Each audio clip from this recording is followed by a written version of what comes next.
All right, we are live. We try to wait for Isaac, but he's late as usual. I don't know what his excuse is today, but I'm sure he's got an okay one, a decent one. But at any rate, I appreciate you guys joining us, tuning in. Today's going to be a pretty fun one. I think it's going to be a pretty fun one. We wanted to start off with John. And I'll have him introduce himself in just a tad bit. But I think a couple weeks ago, John sent me a message on the social medias um, saying things about the way we're advertising some classes. And there's Isaac. We are live, so don't say anything about how you how you love The Rock naked. Uh, I haven't said that in a long time. It's been a while. Uh, I was just setting the scene, so you didn't miss much. But I was setting the scene. I love your board. The board is dope. That shit is awesome. The four rules suck. That's incredible. Maybe we'll talk about that later on. But yeah, John, like I was saying, John hit me up and he says, "Hey, what the fuck? Why are you saying that people need, if I remember correctly, people don't need to take the class if you already took the class 4 or 5 years ago, 6 years ago, whatever, that counts. You're making it hard for us instructors because now the Denver people are going to pass more laws." And obviously I told him how I disagree, and he says, well, I don't know if we disagree, but you're fucking shit up for the world. So I was like, well, this would be good for the internet. Why don't we have this discussion on the internet? Because I always appreciate a human who, instead of going on a Signal chat room, goes directly to the people that they disagree with or have an issue with, and this is how we become better, and this is how we understand each other, and this is how we interact with other human beings, even if we disagree with them. So I'm gonna let John say his version, because I said my version. So I think it's only appropriate for John to say his version and his account. But before you do that, tell the humans that are listening and that will listen what Seven Hill Security is and what you're all about. And then after that, you can give your version of this. Hey, thanks, Edgar. I really appreciate it. Thanks for both your time, both Isaac and Edgar. My name's John Pashane. I'm the owner and operator of Seven Hills Security. I primarily focus now on firearms training, security training, and de-escalation. I'm a retired law enforcement, former military. I've done stuff on the federal level as well. Trained in both the law enforcement and the military levels. And Edgar's explanation is pretty on par, except for the expletives. I tried to stay away from those. But yes, I fully agree with the, civilly disagreeing with one another, and we're in the same realm here. We're all instructors. We all want to promote safe firearms instruction, I believe. I believe I put it as a poke in the bear as far as going out so far for recognizing classes. And that's something that I would like to get into deeper, because different jurisdictions within the state of Colorado are dealing with that specific point very differently. And there is no concrete line on how to actually handle that. So that is up for debate. It is up for discussion. I'm here in Larimer County. I'm a Larimer County verified instructor, number one on the list for all those out there. You don't have to go too far. So even Larimer County is dealing with it differently. They're putting a cap on how long beforehand the classes are good for, which is not in the law. So everyone's dealing with it differently. We as instructors, as you know, we're scratching our head on how to figure out how to navigate this new law, because it is vague, it is ambiguous, and trying to figure out what to do in a reasonable way that doesn't let's focus on the positive, that does get education out there to the people. Yeah. So again, I just want to thank you for jumping on, a little explanation of who you are and what you're all about, and all that stuff. And I'm glad my memory doesn't fail me that bad just yet. But I do want to kind of discuss what the law says, right? Because we get this a lot.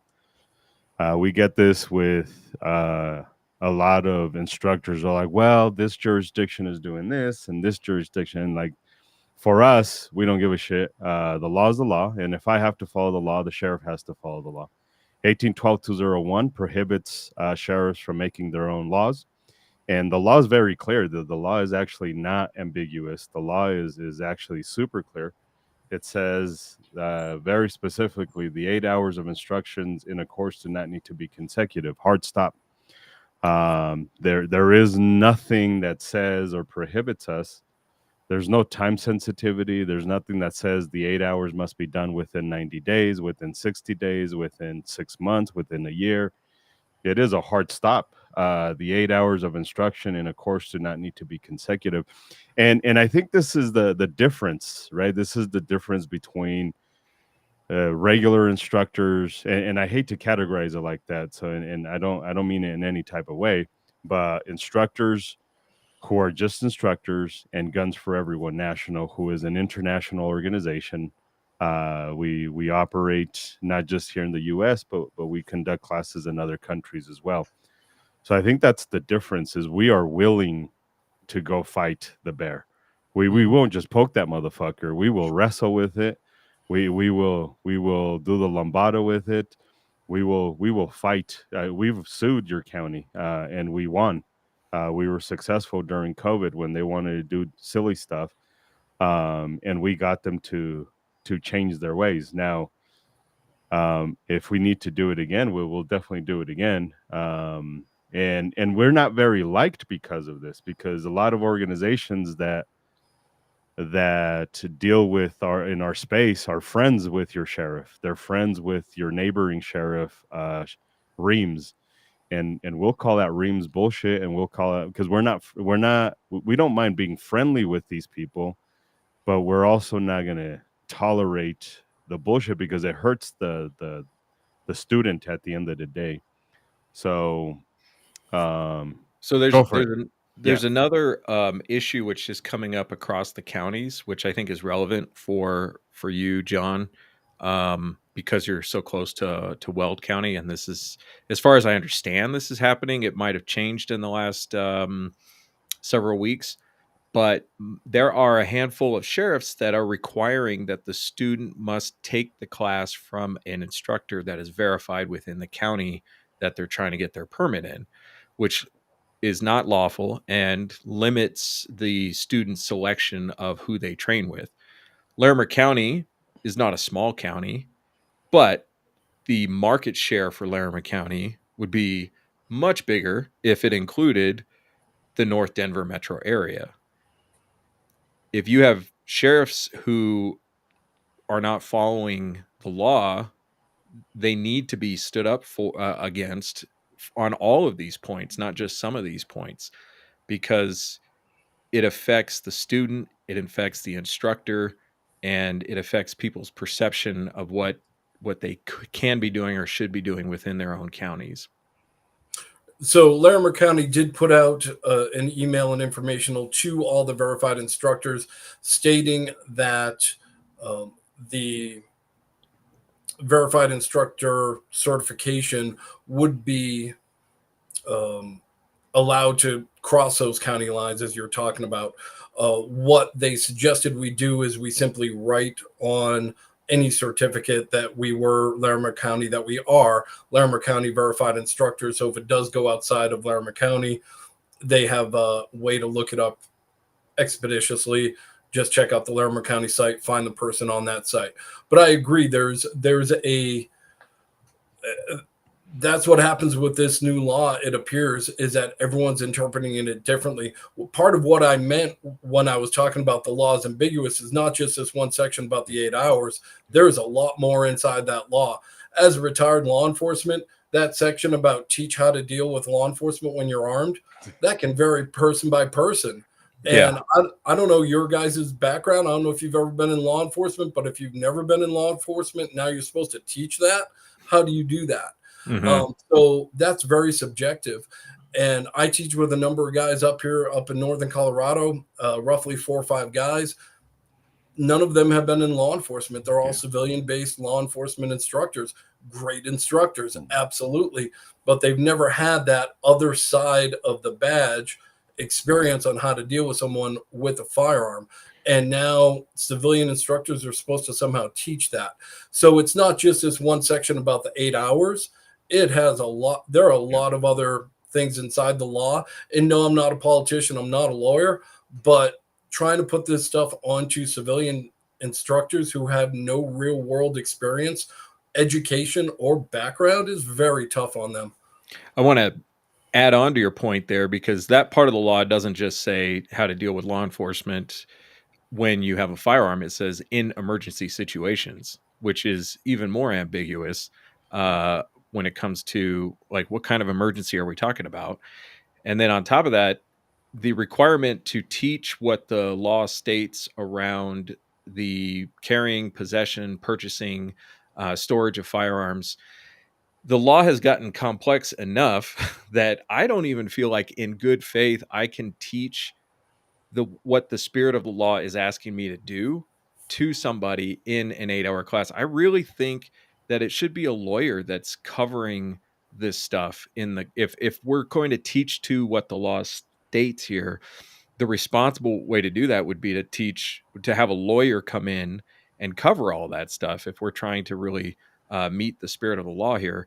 Because I, even as a law enforcement officer who's interacted with parts of the law constantly, that doesn't mean that you know how to interpret the next new thing in the law. I agree with you 100%. Where the ambiguity comes in, if the state, the legislature on the state level puts out a class, a section of a class for the instructors to play for through recording to their students, then everyone can be on the same page. I guarantee you, all 3 of us can teach this very same class by the statute completely different because of our own experience and style of teaching. We're going to interpret it 3 different ways. And that shouldn't happen. If there's going to be a law that affects instructors on how we put out information to students, then we should have a guideline. And there hasn't been any guideline whatsoever given to any of us as instructors. In addition to that, having just a complete lack of guidance from the state level. And I'm not talking the sheriffs. The sheriffs are put in a horrible spot, in my opinion. This law is coming from the state. So from the state level, there's no guidance set down other than what can be interpreted in this law. So now the sheriff's departments are dealing with it differently. The instructors are dealing with it differently. And now you have no consistent training to be put out there for the students. I fully agree with higher education, when possible, put out there to as many people as possibly can. But it should be consistent. Yeah, it should be consistent within what is useful and correct to teach the students. So you said that the 3 of us would all teach it differently based on our own understanding. We'd also teach it differently, and you said this earlier, based on the student. So if you're going to teach somebody how to interact with law enforcement, and within 5 minutes you're like, this person maybe doesn't have as many IQ points as this other person does, you might instruct them a little bit differently, or based on their background or their experience with law enforcement. So it's also highly dependent on the class or the student that you're talking to and what needs to be communicated to that person. It's one of the reasons why mandated training and structured mandated training is a risk, not a benefit to the learning process and helping people learn how to safely carry and handle a firearm in public. Absolutely. So back to the original point. Yes, sir. The if you are an instructor who is concerned with guns for everyone, following the law to a T, which is not something we like to do or advocate for. We usually are more on the politicians don't know anything and they create really bad laws. Um, so the more compliant we are, the more they get away with. So it's this thing. So here's my position, and I don't know if I expressed this to you when we were having our. It wasn't a huge back and forth. I think we said a couple of things, and then we agreed. Yeah, let's have a further conversation about this, and a lot gets lost in text. That's the other thing I don't like about text is we don't know what the intentions are and all that stuff. So this is a better platform because we get to talk to each other, and then people get to hear it and share it and all that stuff. But at any rate, if instructors, because there's a lot of instructors who are probably on your side. Why is Edgar, why is Isaac, why is Guns for Everyone advertising it? They're going to make more laws be passed because of the way they're doing it. They're going to amend this law, and it's all going to be Guns for Everyone's fault. And first off, everybody always needs somebody to blame. So even if it's not our fault, they're going to blame us. Go to Reddit really quick, and you'll see that people blame us for this law that exists right now. In fact, some people try calling it the Guns for Everyone law, and that is people just want to blame other people for the stuff. But if you're already acting as if a new law existed, so if instructors are saying here, I don't want this law to pass, so I'm not going to do what Edgar's doing.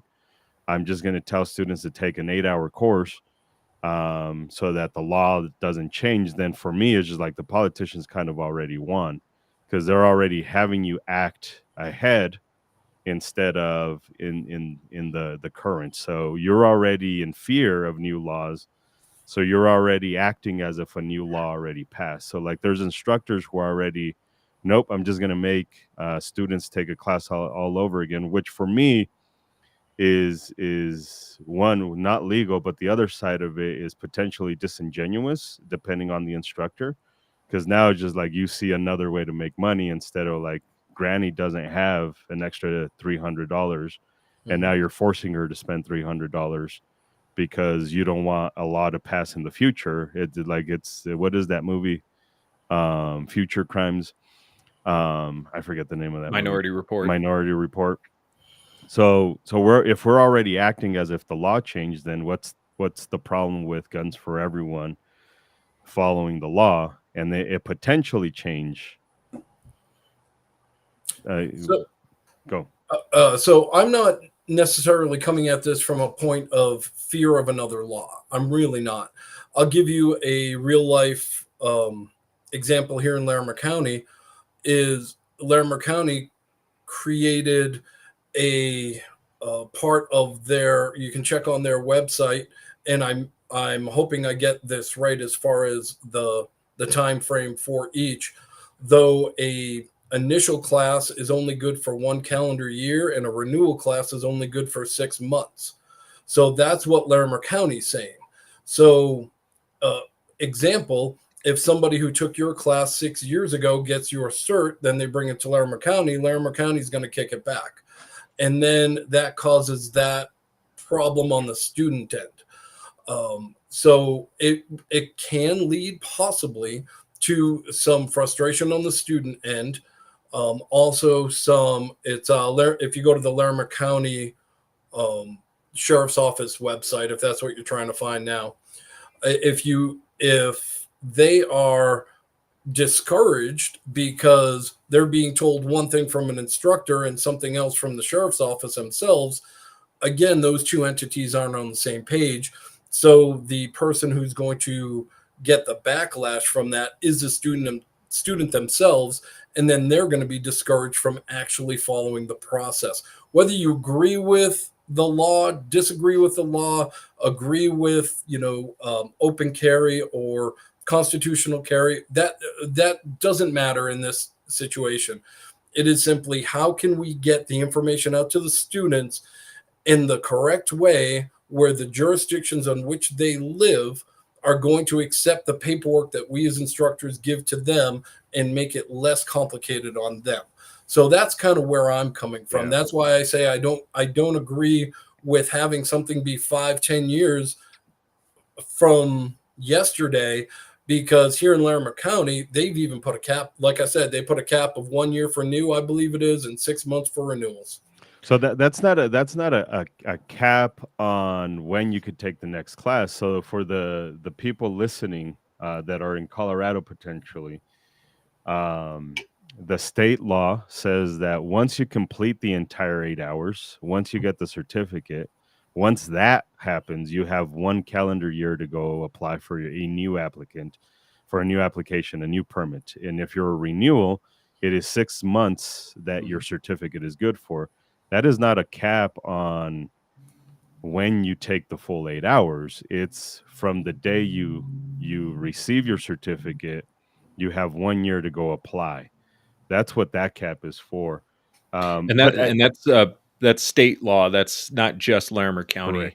correct. And so to your point, John, about it affecting the student, we do think about that a lot. We occasionally run into issues where the county is not accepting a certificate for one reason or another, and we come at it from two directions. One, let's get this problem solved right away for the student, and it can happen for a lot of reasons. Like, I'm sure this has happened to lots of instructors at some point where the date is wrong on the certificate. It was dated a year prior, or maybe even a year in the future. And nobody caught that mistake before the student took it to the sheriff. And the sheriff's not going to accept that because the date's wrong. And that's a problem. That's just an administrative error that needs to be resolved immediately, because it affects the student. Mm-hmm. But if the sheriff's department is not following the law and the student is affected by that, that's not the instructor's fault. Correct. That's the sheriff's fault. And so I'd agree. Yes. if the sheriff is rejecting, let's just say in Weld County, is rejecting a student's certificate because the instructor is verified in Larimer County and not in Weld County, and the student says, "Hey, you screwed me." No, I didn't. The sheriff is screwing you right now, and we need to get the sheriff to comply with the law, and not bend the situation around these unlawful requirements. We need to educate the sheriff, and if necessary, we need to take it beyond that. So, I think that's kind of like where you're saying we don't want to do things that affect the student, and that's absolutely true. But in many of these cases, it's the sheriff that's affecting the student, not the instructor. So let me ask you guys this, and I appreciate the highlighted portion of the statute here. Are you taking it that whenever the completion of your shoot is done is when your time period for your certificate as a student is then, even though they may have taken the classroom portion 5, 7, 8 years ago? Is that how you guys are interpreting it? And again, it's an interpretation. I really truly appreciate the civil conversation and the fact that we can disagree and all still have the same intent. I'm just curious where you guys are coming from on that end. So I'll let Edgar answer the interpretation part, but I'll tell you what our practice is that once you complete all of the requirements under the new law, that's when you receive your certificate, and it's dated for the day that you complete all of the requirements. Yeah, and from the other perspective, is from the legal perspective, um it's not just an interpretation. It is what the law says at this moment. Is we're not doing anything that is illegal. That's from if we go back to the highlighted portion, right? It says, if I go back to the 1812-203, for the people that are not watching, this is alexisnexus.com/hot topics /Colorado. That's the official source in the state of Colorado. 1812-203, subsection 1, H, in H6, It says a training certificate from a concealed handgun training class obtained within 1 year from the preceding submittal of the application. So that's when you get the certificate. So we would not issue the certificate until they've completed the entire 8 hours. And again, we already read in the other portion, but I'll say it again for the people that are just tuning in. It talks about getting a concealed handgun training class must be held in person, blah, blah, blah. And then the last sentence is the 8 hours of instruction in a course do not need to be consecutive. So if you took my class 3 years ago, 4 hours, and you join us at the range for another 4 hours, that's a total of 8 hours. It wasn't consecutive, but the certificate would not be issued until you complete the entire 8 hours. And that's what we would fight. Now, if we took this to court, because I'm sure so my position is because there's not enough instructors that are fighting for people's rights, sheriffs get to do whatever the fuck they want. So until we have enough until we have enough instructors who are fighting against this and kind of jumping on board, saying, yeah, we want to fight for rights, we're probably going to have more sheriffs who are like, well, see, we have 16 instructors who just bend at our will. And that's a problem. So we will have to fight sheriffs on this. I'm sure we will. And we're ready for it. And I think that's the huge difference between our students and other people's students is our students never have to worry about whether or not we'll fight for them. I get a long I couldn't tell you how many times just today I can show you in the messages that we get. There's this one really it's too bright, but this one right here, this is a message from a student who says, hey, I'm having issues with my sheriff, and we're walking them through it, how to deal with it and keep me updated. The next step is we send an angry letter from the attorneys. But yeah, that is the position that Guns for Everyone has taken, is you don't need to do the 8 hours after July 1st. You already did 4 hours. We're willing to fight it, because that's what the law says. That's what the law says. There's no confusing part on our end for that. So that is 100% the position, and that's 100% the way we're moving forward with that stuff. We're getting a little bit from the competitions too. A lot of people are like, what do you mean your competitions qualify? Yeah, we're 501c3. We've been holding competitions since pre-COVID. We have organized competitions, and a lot of people don't like that either, but that's been the law right forever. That's been in the law for forever. That's nothing new. That's not a new thing. Obviously, go ahead. Sorry, I cut you off. I apologize. No, you're good. No, I sit on the board of directors of a private gun club, and I run the monthly defensive pistol as well. And we decided that as a board that we are not getting involved in that part whatsoever, because we just don't have a way to regulate it, to keep track of it on the administrative side. So as a non-for-profit gun club, we decided as a board not to be involved in that part of the law as it's written, and just we have instructor members. I teach out of that club, in fact, and though from the board volunteer side, we decided just not to be involved and guide people towards actual certified and verified instructors. Yeah. So I want to add something to the part of the logic, or I guess you could say the justification for reading the law, Edgar. That if you want to put that back up there, where it says when the certificate is issued, 1 year from when the certificate is issued. The United States follows the philosophy of I can't remember what it's called right now. The opposite of positive law. Positive law states, or the positive law philosophy is like it's only lawful because the law says it's lawful. Whereas the way the United States functions is the restrictions are written down, but if the restriction does not exist, then it is a lawful act. It's kind of like when you talk about What would you say it was Colorado called? and duty. Oh, say that again. What was it called? Positive law versus natural law. There you go. Yeah, positive law theory. Um, in Colorado, there's no duty to inform a law enforcement officer that you are carrying.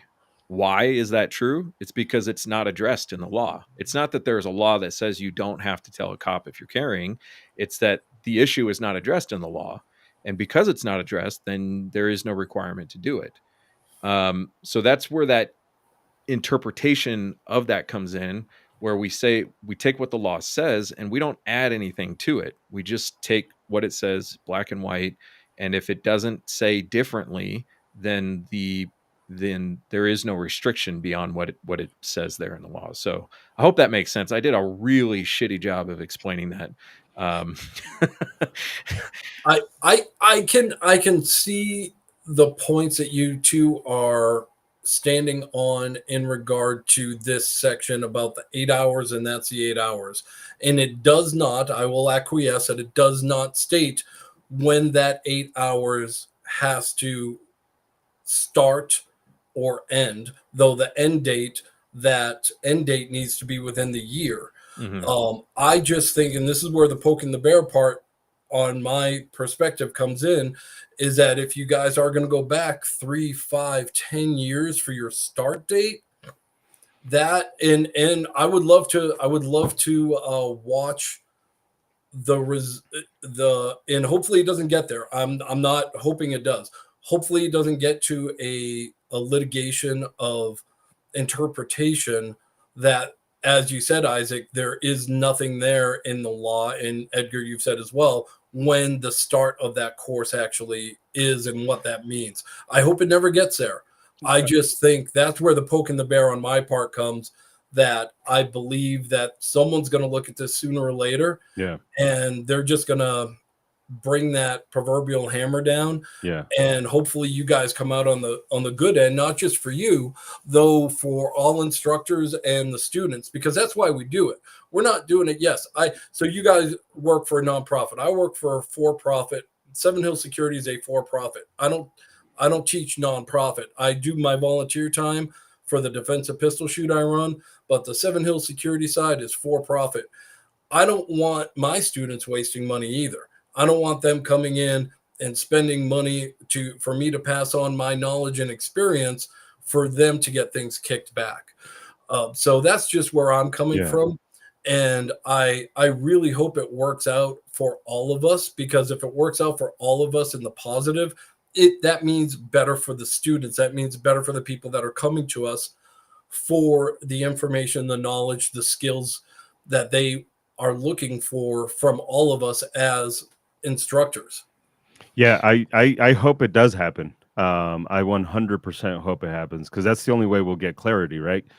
I wish instructors, and this is why I appreciate you being here and actually having a conversation with us, because we're very strong with our words when we talk about other instructors, very very strong, because a lot of instructors won't even do this what you're doing right now.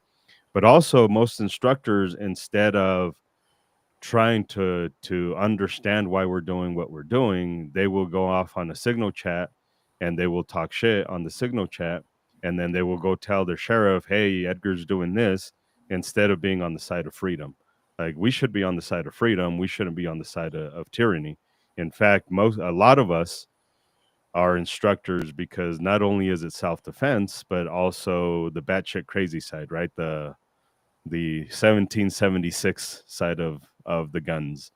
Now, if you're an instructor who loves tyranny, then by all means go snitch on us. But I actually do want litigation to happen.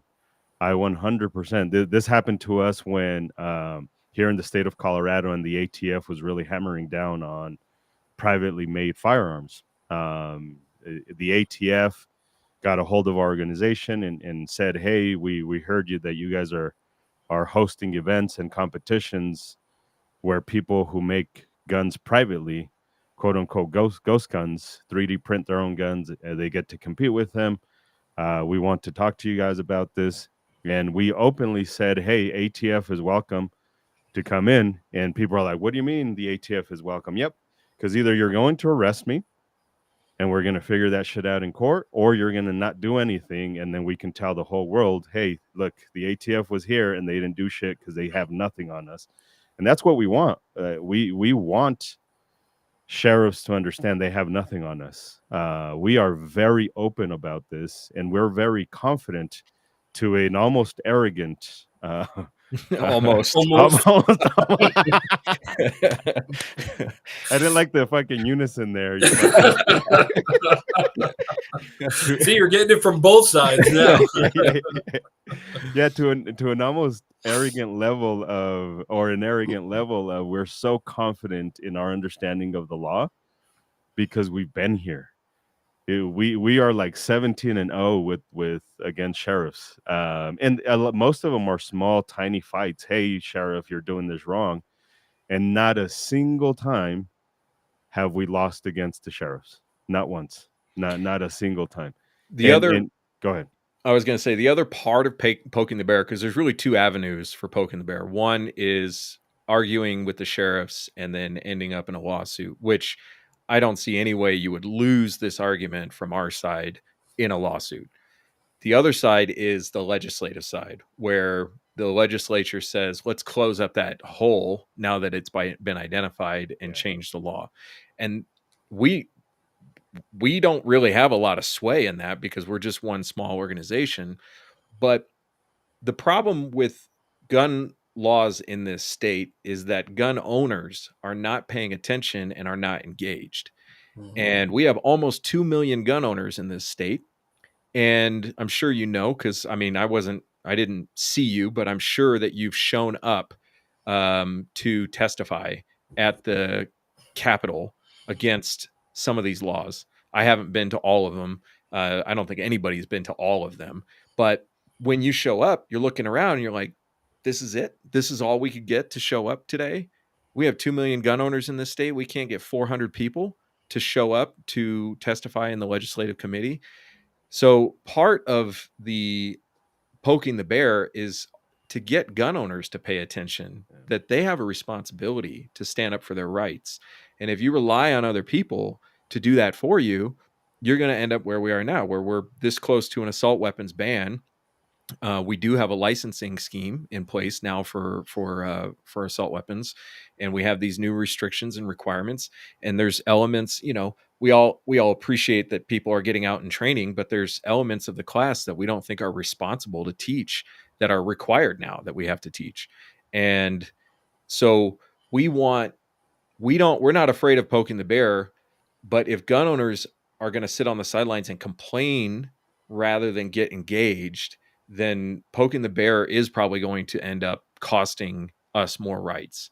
But that's because the gun community would rather sit down and wait for bad things to happen than to be proactive and to stop them from happening in the first place. So a lot of instructors did speak up against this law in the first place, but there's only a handful of instructors in this state compared to the total population, and we're not going to stop this law. If every instructor in the entire state showed up, we're not going to stop this. We need all of the people who carry a gun to show up. So I understand the idea of poking the bear and let's not make things worse.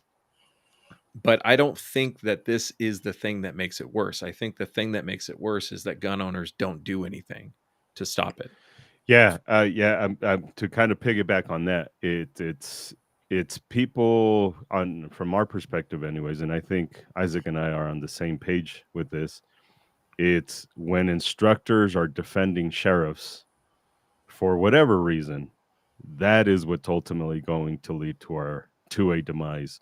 Mostly because, like, we're not fans of the word law abiding. I know you used to be a cop, and law abiding was the thing, because law abiding gets to the point where we're just conceding, right? And I'm not saying go out be fucking felons and murderers. Like, that's not what I'm saying. What I'm saying is, you get to a point where I'm a law abiding citizen. I'm a law abiding citizen. All that means at some point is that any law you pass, I'm just going to follow 100%, never going to push back on it because it passed. and I'm just going to become complacent. And we can't get to this point where we're not fighting back.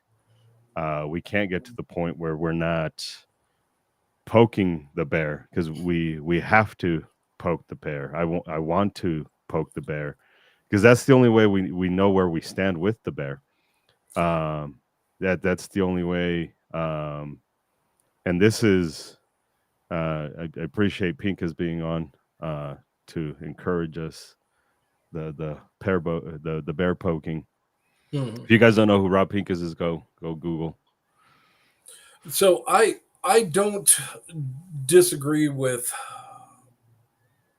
some of the stuff you guys are saying. When it comes to, I don't believe the fight is with the sheriff offices, departments per se. I believe the fight is with the legislature.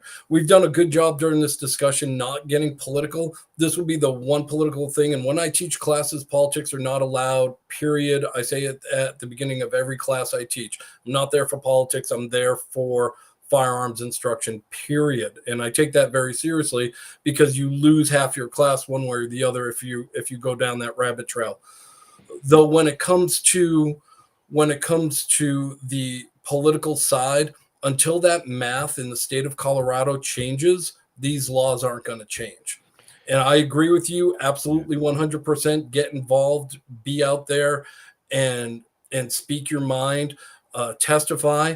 But until those numbers change in the state capitol, we're going to have a real hard time changing anything, if not impossible time. I mean, we all saw the videos of whoever it was playing Tetris on their phone. Nothing was going to change. Yeah. Nothing. Well, you could be right. There's no way to know until it happens. You could be right.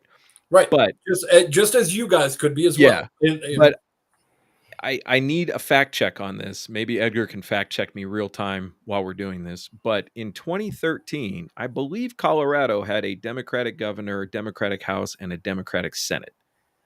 Yeah. I believe that was true in 2013. Correct.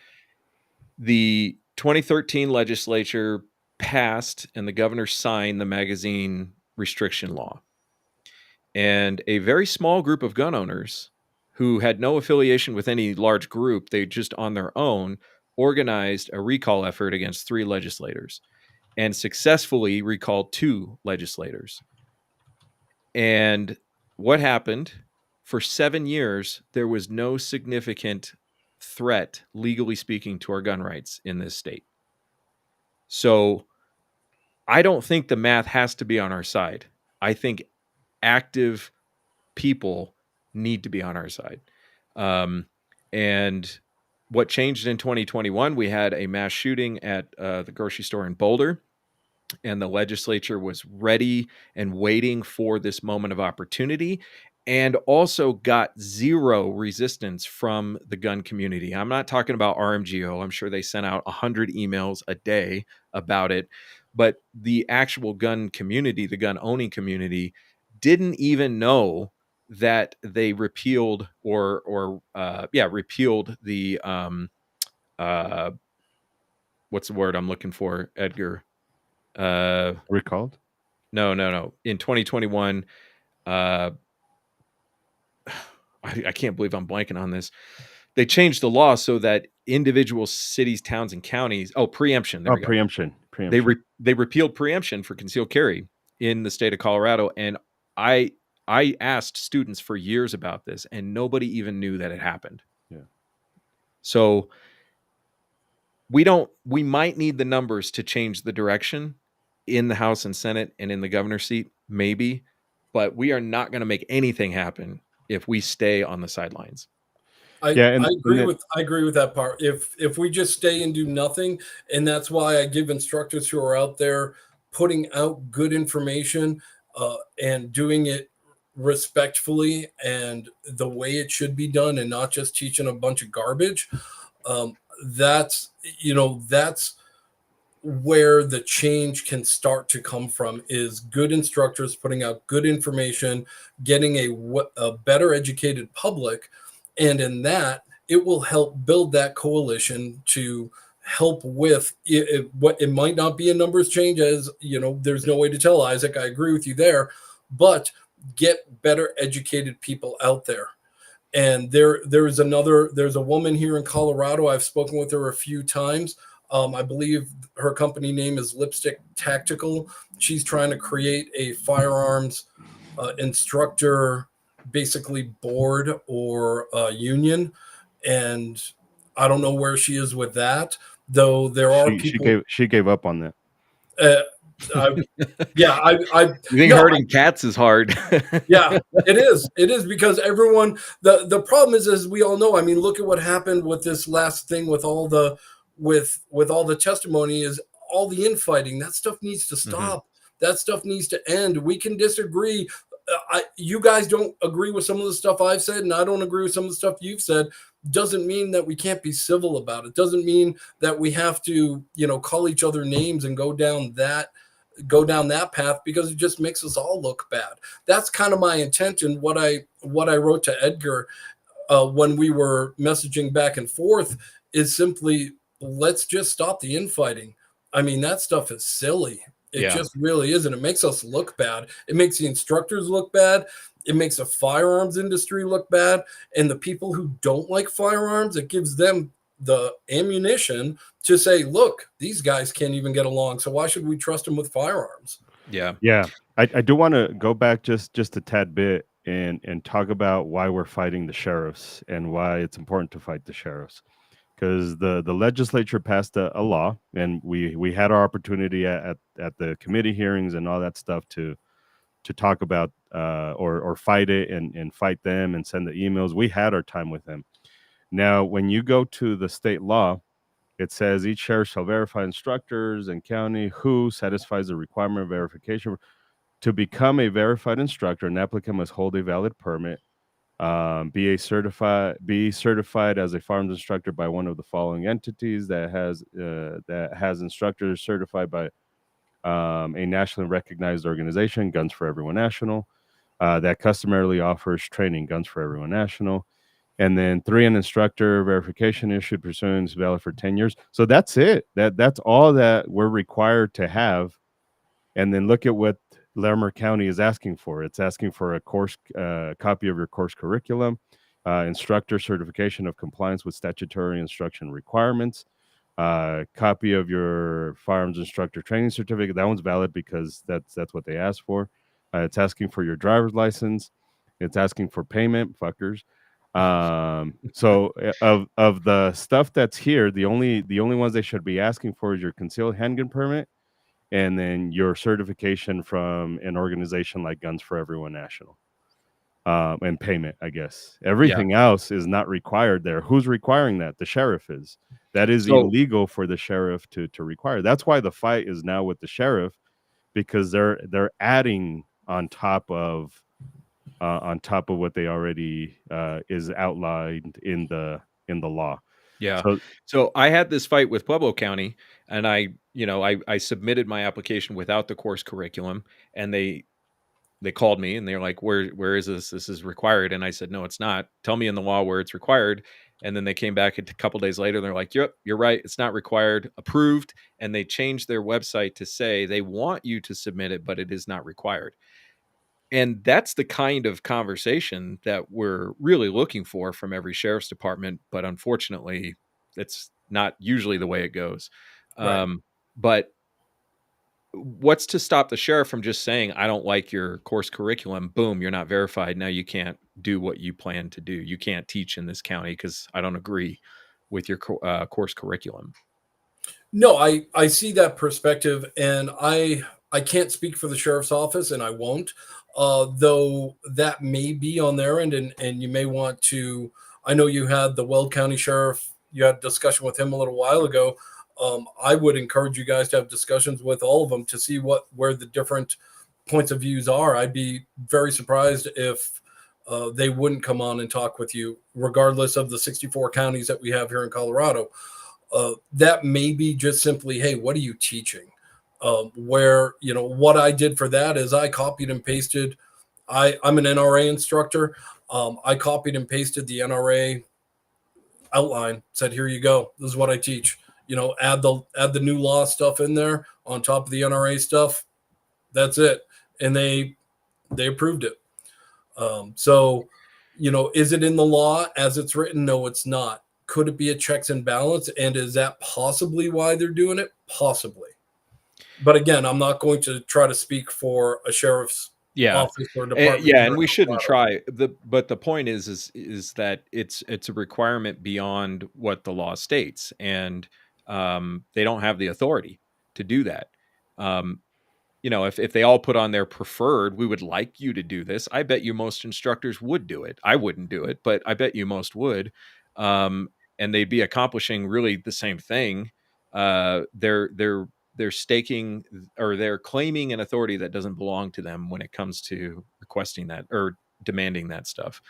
And we can't have law enforcement writing their own laws like that. No, I mean, that's a bad recipe. I agree there. Yeah. And one of the things that I wrote to Edgar is I didn't agree with every law that I enforced when I was in law enforcement, though I fully agree with you, Isaac. Law enforcement is not the one who writes the laws, period. Yeah. They simply enforce it. That's it. That's what they do. That's their job. Stay in your wheelhouse type of thing. I want to go back kind of to what you said about politics in the class and something that Pink has put in the chat. I don't talk politics in class when it comes to parties because that's a waste of time. But the discussion that I have in class when it comes to politics is if you don't like the way the gun laws are going, then you need to do something about it. If you just complain without doing anything, I have no time to listen to you complain. Gun owners are very disengaged in this state. And that's, I'm going to have that discussion in the class, and I don't know what your party is in the class, and I don't care what your party is. If you claim to care about gun rights or your gun rights, then I'm challenging you to actually do something or just be quiet. Don't talk about it if you're not going to do anything about it. No, yeah. I agree with that. It really is the be involved. Mm-hmm. Be involved to your ability, and everybody has their own ability. Sorry, I'm reading and going back. Yeah, I know. Edgar's like triggering my ADD. But be involved to the best of your ability. As you said, you didn't see a lot of people down at the State House. There are many reasons why people didn't go down. But be involved to the best of your ability, to what your ability is. On my end, like I said, I teach on the private side. I volunteer for one of the things that we did as verified instructors for our gun club members is we put on, I believe it was a 3-hour symposium of the new gun laws from the past 10 years to club members. We filled the room and we had to turn people away. And, we're doing what we can on our end in a very small way on our end. And we're trying to get that information out there and getting the information out there as much as we possibly can. And much like what you guys are doing, combined with this type of conversation where we have people involved, and I'll read that one in a second. That just furthers what we are trying to do, I believe, as not only instructors, but people who actually care about the Second Amendment and people who actually want to pass on legitimate, good information. And Edgar, if you could put that one back up, I'll stop talking and read that one now. Picas is, and this would be more of a question, I think, for you, John, than it would, but I think it's just a general question. I ought to just send a link to Pincus and have him jump on really quick. We don't have enough bald people in here already. So this one, it implies that you would be okay. For those of you guys only listening and not watching, Pincus asked the question, why are you okay with them asking for info that isn't required? And then a follow-up to that is, it implies that you would be okay with them rejecting an instructor application based on the curriculum. Wouldn't that be the sheriff, in quotations, writing the law? I'll give you the frank, blunt answer. I never thought of that as a big deal. I really didn't. I didn't think of it as a big deal. If you want to see my curriculum's open to the public. Here you go. I didn't see it as a big deal as it being not in the law. I want to pass on information. So if anyone wants to know what I teach, I'll send you a copy of what I teach. Here you go. The PowerPoint slide, that's not where you get information from me. You get information from me on the range. I show you what I say in networking. I do a lot of networking. I'm the one gun guy up here in Northern Colorado who goes out to civilian networking events. And what I say out there is anyone can pull a trigger. I can teach you how to shoot. So where you're going to gain knowledge from me is on the range where I'm watching you and you tie together everything and you put it in words yourself, not me telling you how your shot grouping is different, how you feel differently, because I'm not an instructor that says, oh, you're shooting better. I spend the time with each student and I say, okay, I want you to tell me what was different from the beginning of the class to the end of the class in your words. So in the future, you can replicate it. Yeah. So that's my curriculum. I want to address this purely from a practical point of view, not from a philosophical point of view. Because I had this exact conversation with the Pueblo County Sheriff when they said, "Where's your curriculum?" And I said, "I'm not going to send it, and here's why." And the clerk, very nice lady, I've talked to her several times before. She said, "Okay, I get what you're saying, but it would just be easier if you sent this." And it would be easier in the moment to go ahead and send it. But now I've opened the door to 64 different sheriffs calling me and saying, this is the way we do it, and I just need you to do it my way. And now I've got 64 different requirements, possibly. And that is not easier. That's not a quick solution when we open the door to let the sheriffs decide they're going to have this administrative requirement or that, training requirement. And you have Larimer County and they take your curriculum and they're like, yep, you're good to go. And then Garfield County calls you one day and says, hey, I got to look at your curriculum. I don't accept that. And your student is not going to get a permit in my state because your curriculum doesn't meet my standards. I agree. I agree with that. That's the issue that I have with instructors just complying. It's one of those things that, and we talk about this, we bitch about this when we're fighting the Capitol.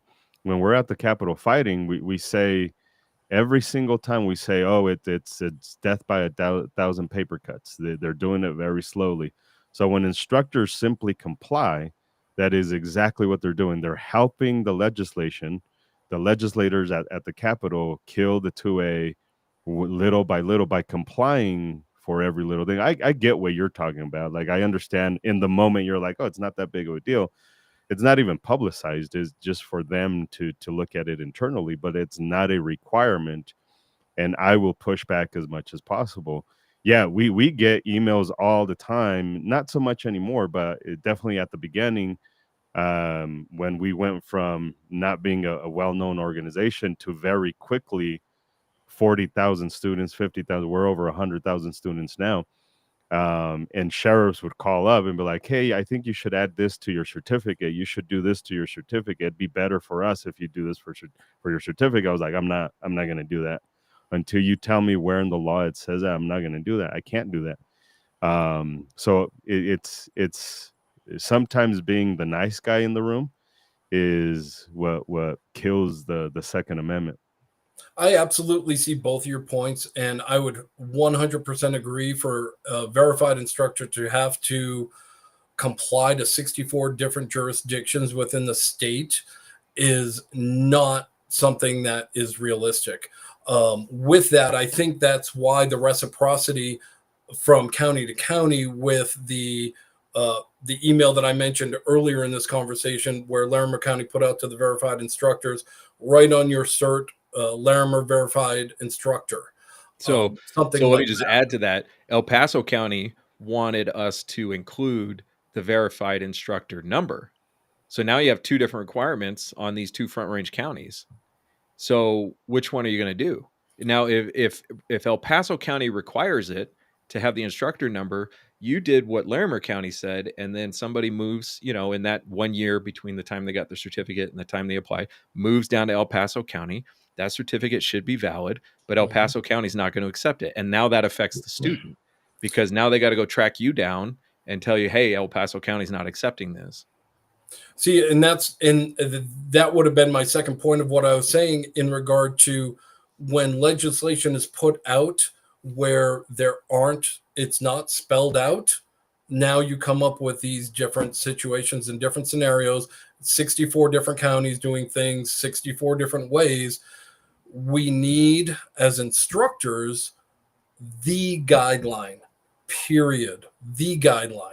That's kind of my point, is give us one way to do it. Show us what you want. If you're going to create this law, which they've already done, show us what you want. Tell us what you want. But that's what happens when you have people who are not familiar with the industry writing laws about firearms.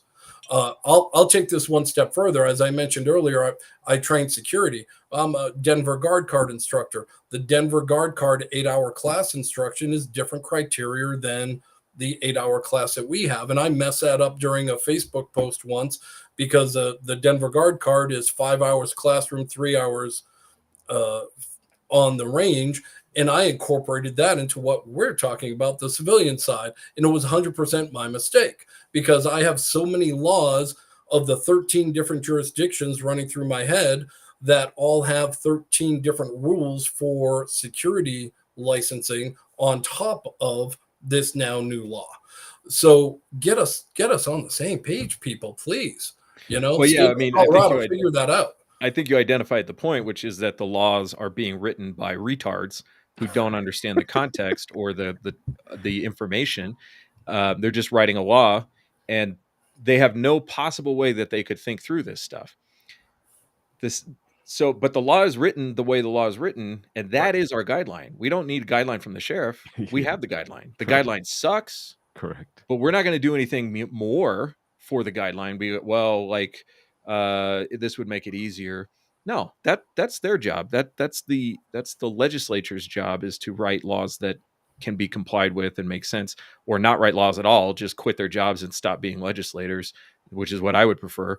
But asking for clarification from the sheriff is the wrong way to go, because the sheriff doesn't have any authority. The sheriff is required to follow what the law says. Right. And so the way that we get to the point where all the sheriffs are on the same page is we stop asking the sheriffs to answer these questions. And we inform them that if they're not going to follow what the law says, then they're going to have a problem with us. And we're going to fight them legally to get them to comply with the guideline or the law. So, because the sheriffs just kind of have this opinion of like, well, this is the way I do it. And fuck that. That is not the way it goes. Yeah. You do it the way the law says. I don't get to show up to court and say, hey, judge, this is the way I do it. Like, I know it's against the law to do this, but this is the way I do it. That's not how it works. Yeah. And it can't be that way. It is detrimental to the Second Amendment, is detrimental just freedom in general. Because I promise you, if Larimer County had a Democratic sheriff, holy shit. If Larimer County had a Democrat sheriff, everybody that's Second Amendment friendly would be on that doorstep wanting their head. But because he has an R behind it, it's not that big of a deal. It's all right. He's our buddy. He's our friend. We're gonna play nice. And we talked about this in a podcast previously, is that we become so, our interest in the Second Amendment has become financial, not freedom based. It's awesome to make money because I have to pay rent and pay the phone bill and feed the kids and all that stuff, right? That's super awesome. But at some point in the society, we put money here way up top, and then freedom somewhere in the fourth. So like, if freedom goes away, it's not that big of a deal. But going back to what Isaac says, yeah, like right now, it's not that big of a deal. But in the long run, you're going to wish you had some freedom. You're going to wish we had the Second Amendment. And from our perspective, is the more we allow the sheriffs to do whatever they want, just because it is easier, the less freedom we're going to have. I wish every sheriff stood at the committee hearings and said, you know what, go ahead, pass this law. We're not going to enforce it. Pass this law. Go ahead, have at it. High five. We're just not going to do this. Even if it was just in solidarity, even if just blowing smoke up our asses, because that's usually what they do. But none of them. In fact, with the assault weapons ban that they just passed, they said, no, we're going to enforce it. We don't like it, but we're going to enforce it. And I understand that that's not the way we win 100%. I understand that that's controversial on its own, to have a sheriff not enforce it, but I wish they were on our side. The law says they can't be more restrictive, but the law doesn't say they can't be more lenient. So it doesn't prohibit them from being more lenient. It just simply says they cannot add restrictions beyond what's already in part 2. Yeah, actually, the law was changed to specifically spell out that they cannot be more lenient. But if they were pro-freedom sheriffs and they did tell the legislature that they weren't going to enforce the law, um, I'd fill up their campaign donation. Like, I would support that. These pro-freedom sheriffs get away with saying I'm pro-freedom and then turn around and, act differently. And I don't mean like Weld County Sheriff Reams doesn't charge for the permit. That's pro-freedom. Within the ability that he has to take away the financial barrier to carrying a gun, he does it, and that's good for him. But if he's requiring that you take a class from a verified instructor within his county, then he's not pro-freedom. So we need to hold them to their word, especially the Republican, supposedly pro-freedom ones, and not let any of this stuff slide, and hold them accountable for these extra restrictions. Well, going back to something that one of you, I can't remember who made the statement, which is true. The sheriff's offices and departments are not the lawmakers. So either enforcing a law or not enforcing a law that is on the books is the same thing. That makes them the de facto law writer, and that's not the job of law enforcement. As I said, there were laws many times that I did not want to enforce, but it was my job to do so. There are sheriffs that may or may not agree with the laws on the books, and to them it shouldn't matter. That's the law in the book, and you enforce it. And then behind the scenes, or other organizations such as yourself or other entities that do fight this stuff, it's in their hands, and until that law changes. Yeah, and I totally agree. From a practical point of view, I think the reason why we bring this up is because the sheriffs have, like Sheriff Roybal and Sheriff Elder, and to some extent, I think some of the other sheriffs like Sheriff Reams, talk about how they're not going to enforce certain laws within their county. With the magazine law, back in 2013, when it was passed, almost all the sheriffs said, we're not going to enforce that law. And so they get away with saying it, and then the citizen believes that it's true, and then they turn around and then create new restrictions, on the laws that are already on the book. So if you're going to go around saying that we're not going to enforce this law, then why are you enforcing any of these anti-freedom laws? So don't say it if you're not going to do it. Don't go around running on this platform of being pro-freedom if you're not going to actually give the middle finger to the legislature and stand up for your citizens and say, this is not happening in my county. I agree with you. Do that. I want to clear up something really quick that Isaac and I interacted with. The sheriffs cannot be, they can't be more restrictive. They can be more lenient. Local governments, when creating new gun laws, cannot be. Yeah, okay, you got me. I should have known better than to go head to head with you. So, cities, counties, municipalities, when they're writing gun laws, they cannot be more lenient than what the law already has. Right, just more restrictive. Yeah. The sheriffs themselves, because they don't write laws, when issuing permits, they're not bounded by being, they don't have to be, they can be more lenient. There's nothing in here that says they cannot be more lenient. In fact, under the old laws, a lot of sheriffs would accept hunter safety permits, which was not part of the law. In fact, didn't even meet the legal requirements under the old law. And a lot of sheriffs like, I don't care. The hunter safety is good enough for us. That was them being more lenient. So they can be more lenient. They cannot be more restricted. But anyway, sorry, I cut you off, John. No, that's fine. It's hard not to in this platform. Mhm. So Yeah. Is there anything else that you would like to get off your chest? Isaac and I will still continue having a conversation about other things, and you're welcome to join us. But I told you 30 minutes, and I knew that was being ambitious. 30 minutes. We've taken an hour of your time. I think this has been a good conversation. The podcast is not ending for those of you guys listening. Isaac and I still have shit to talk about, like the 4 rules suck. Um, so the rules absolutely suck. But if there's anything else, John, that you wanted to yell at us about, go. no, I really appreciate your time. I appreciate this conversation. I do appreciate the adult, which seems lacking in today's world, where people can disagree about things and still have an overall same understanding. The fact that you guys are willing to have me on with someone who says, "Hey, don't agree with how you're doing this," and your response was perfect. Hey, at least you had the gumption. I'll change your word to say that you don't agree as others don't. So I truly appreciate your time. Feel free. I'll do this again with you guys whenever Yeah. you want.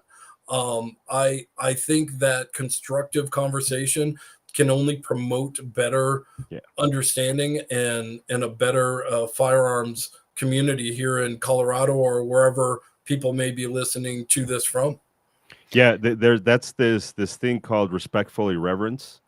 Pincus, who has been chiming in throughout the podcast, a mentor of mine and somebody who I appreciate being in my life. Although he can rattle my feathers a little bit sometimes. Or break your teeth.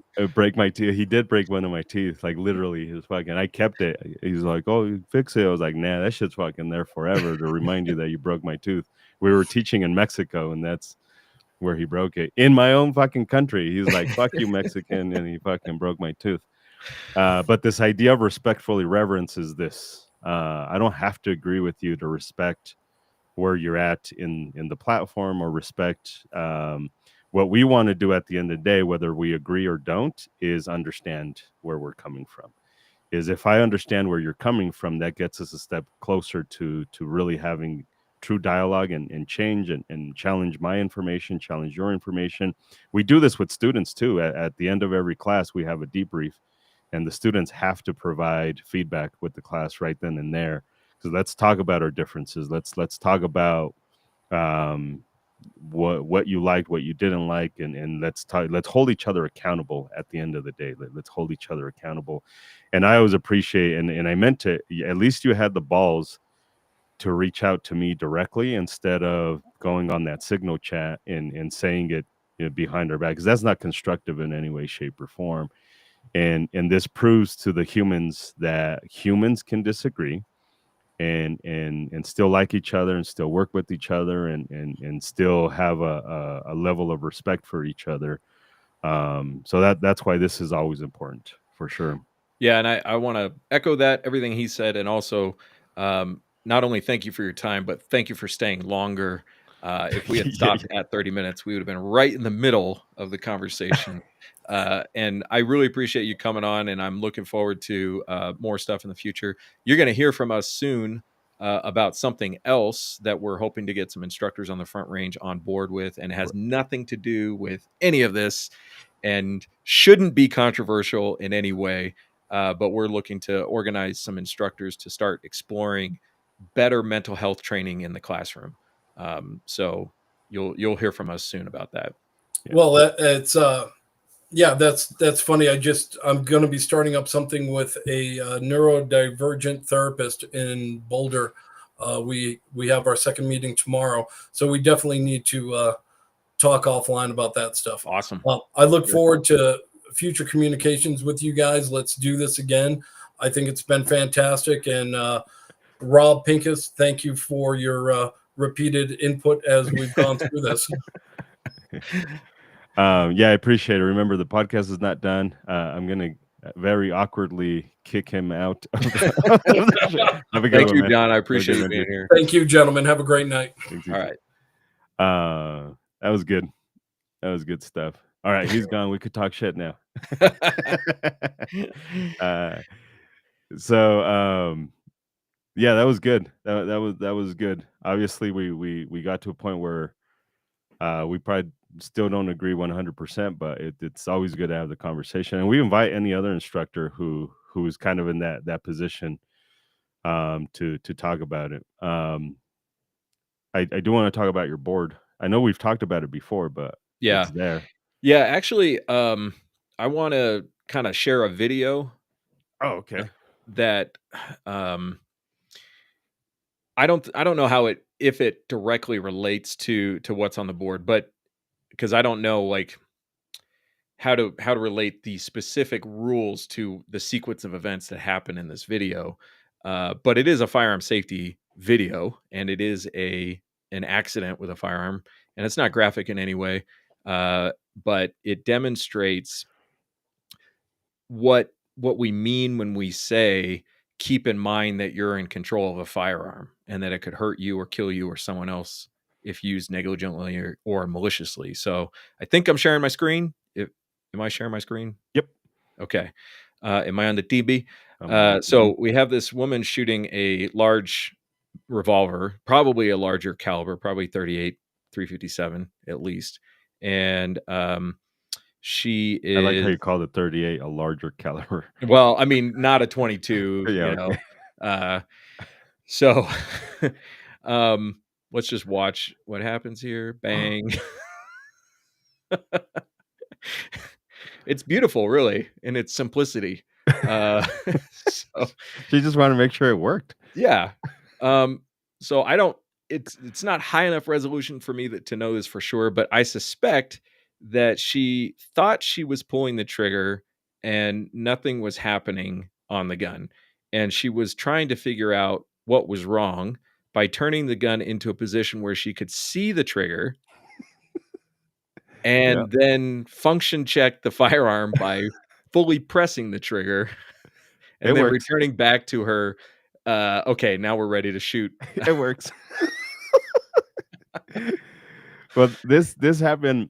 This is one of the things that I posted. I forget who it was. Um, it was about in a competition, and I reshared the video, and a couple people shared it, so I reshared it and put it to the stories. And it was a dude doing a competition. He had a hole in his leg, Oh, this has and been going around in the last couple days. yeah, did you see it? Yeah. Yeah, Yeah. so it was this idea of like it's stupid to press the trigger after you've already verified that it's empty. Mhm. Verifying if a gun is loaded by pressing the trigger is super dumb. Well, Uh, so that's a USPCA requirement, yeah, right? Um, the as far as I understand, and correct me if I'm wrong, anybody in the chat can correct me if I'm wrong. Um, but the protocol for verifying that the gun is unloaded is to in front of the RSO, drop the mag, lock the gun open, or rack the slide, point the gun downrange and pull the trigger press the trigger. and Yeah, then reholster the gun. yeah. And I think that this came from because I'm not real studied on competition, but from my understanding, this I came could from tell the you fact why. that if you if you had a firearm and you're walking around in the safe area with a cocked firearm, how does anybody know that that gun's not about to go off by itself? Correct. Because the gun's not allowed to be out of the holster, as far as I understand. Uh, but a cocked gun is a dangerous gun, so in order for us to make sure it's not cocked, you're going to have to go ahead and just point the trigger or point the gun downrange and pull the trigger. Well, Is what's a that your better? understanding? No, that's 100% it is back when we had hammer guns, primarily. The only way people would believed that there was only one way to know, and that's if the hammer was down.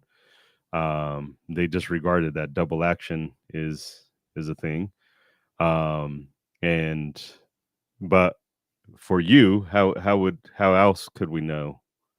You could lock the gun open. You could look into the chamber, look into the magazine well, show it to the RSO, close the gun if you want to, and put it back in the holster. Yeah, I mean, once 2 humans have verified that the gun is empty, I mean, that should be enough. That should be the rule, right? Like, everybody verifies that the gun is empty. But we do this at the end of our classes where, Mhm. we have, them line up shoulder to shoulder, drop the mag, lock it open, 2 people have to verify it, and then once that's done, it remains locked open, and then you go back to the holster with the, uh, action open. Mhm. Why? Because now nobody has that question if you have the loaded gun or not the loaded gun and all that stuff. So, did you read the guy's explanation about what Oh, happened in dude, that video? my fucking brain went like, because it's like 7 fucking pages worth of explanation. Yeah. So, for those who don't know, I'll give the short version of what happened in this competition. Can I take this video down? Yeah, yeah. I might put it back up in a minute, but yeah, you can take it down. Um, this guy was shooting competition. He loaded his gun, put it in his holster, and after he loaded the gun and put it in his holster to start the stage, somebody yelled, "Hey, there's somebody downrange." At which point the RSO told the guy to unload and show clear while somebody's downrange. Now, this guy explained that he's new to competition shooting and he was already a little hyped up, already Yeah, a little bit nervous. yeah, And finding out that there was somebody downrange and being told to unload and show clear apparently was too much information for him in the moment. And he explained that stressed out, he um he I don't remember the sequence of events that he thinks happened, but when he went to pull the trigger to show clear, it was pointed at his leg when he did it. And somehow he still had a round in the gun and shot himself. So, from a safety point of view, not from a protocol point of view, but from a safety point of view, what is the what was probably the best course of action in that moment when there's somebody downrange and there's a person about to start the stage with a holstered loaded handgun? uh, keep the gun in the holster. Keep the gun in the fucking holster. Like, Just if tell if him. somebody's downrange, there should not be any administrative touching of like, you shouldn't be dusting it off. Yeah, but mistakes happen. The world Correct, is a beautiful, complex place, and mistakes happen. correct. And it's not the first time somebody's been downrange when somebody's preparing to start the the stage. So the gun is in the holster. If we're worried about somebody getting shot, then the best thing to do would be not touch the gun. The gun's not going to go off by itself unless it's a P3 320, and it's already pointed down when it's in the holster. So here's where a rule superseded the concept of safety. And there we go. We have tied it Yeah, to the yeah, yeah, four there rules we go. suck. The rule superseded the concept in that moment. It's not about how do we handle this situation in the safest way possible. It's what is the protocol to unload the firearm, Yeah, which was the wrong thing to do in that moment. correct, Because even if he hadn't shot himself, it would still have been the wrong thing to do in that moment. correct. 100%. Your policy, your rules, because this dude was thinking about, like, I don't want to be DQ'd if I don't listen to the RSO, Mhm. but like the RSO was wrong, but the RSO was following the game rules, which were not to be followed. I'm sure USPSA, to their credit, probably doesn't say if there's people downrange, fuck it, just clear the gun, make sure everything's clear. Yeah, and I wouldn't know. I've not Um, read the safety protocols, but we do know what the safety protocol is to unload the firearm while you're on the stage. correct, So, and that's why we don't teach rules first. We don't teach rules as how safety works. correct, Rules are important, but you need to understand first and foremost how to manage safety in a dynamic, dangerous environment where if there's a firearm, there's the potential that that firearm could harm somebody. So, um, USPSA rules specify. I've probably been saying it wrong. USPSA. Specify what should happen, but could you tell us what should happen? in that situation. So, because that's where I don't know. I just don't know what US PSA rules are in that context. Um, yeah, automated approaches to safety. The only available response to these guys is unload and show clear. So the concept of safety is what is the safest thing to do given the expected result in this situation? How do we balance the expected benefit with the known or perceived risks? So, not getting shot would be the expected benefit. If we start handling a gun when somebody is downrange, that is unnecessarily dangerous in this particular concept. Yeah, you have to actually think about safety. I think there's this problem that happens with guns, especially when it comes to instructors or people who think in that teaching mindset, is that people are too retarded to think and shouldn't be given the option to think, and that's why we have to just give them 4 rules and tell them, like, you follow these rules 100% of the time, no matter what, and that takes all the thinking out of it. Yeah, but the problem is now you enter the complexity of the brain, right? Because the reason people tend to break a lot of these rules is because the brain cannot comprehend that you said always treat it as if it were loaded, and then you proceeded to show it unloaded, and then directly after that press the trigger, which would violate that rule that you just said you were going to follow. Because if I were to treat this gun as if it were loaded, I'm not going to fucking press the trigger when there is nothing to shoot at. There's there's no there's no target to shoot at. And we see this all the time. We see people pressing the trigger, even on Glocks, even on striker fired firearms. We see them pressing the trigger just to make sure nothing's there, Mhm. just to make sure the spring isn't whatever, just to make sure it relaxes, whatever the bullshit excuse is. So now you enter this reality of the brain is going to reject your words because your actions are not consistent with what they were. So in the long run, when you're doing the unconscious stuff, the system one stuff, that's when you enter into this, like, the brain is like, you don't mean those words Mhm. because your actions are always. And I think this is where a lot of people get in trouble, right? Because the default is they should have just been following the rules. Mhm. Well, no, that's we got to get away from that because we can't follow those rules. You gotta be responsible. That's the mindset, is first and foremost, you have to be responsible. Going back to the discussion about the law, we're not trying to make law-abiding citizens out of these students. We're trying to make responsible gun owners out of these citizens. Correct. So the responsible thing to do when a gun is already holstered and there is somebody downrange is to not touch your gun. Don't increase the risk by doing something that's not necessary in the moment.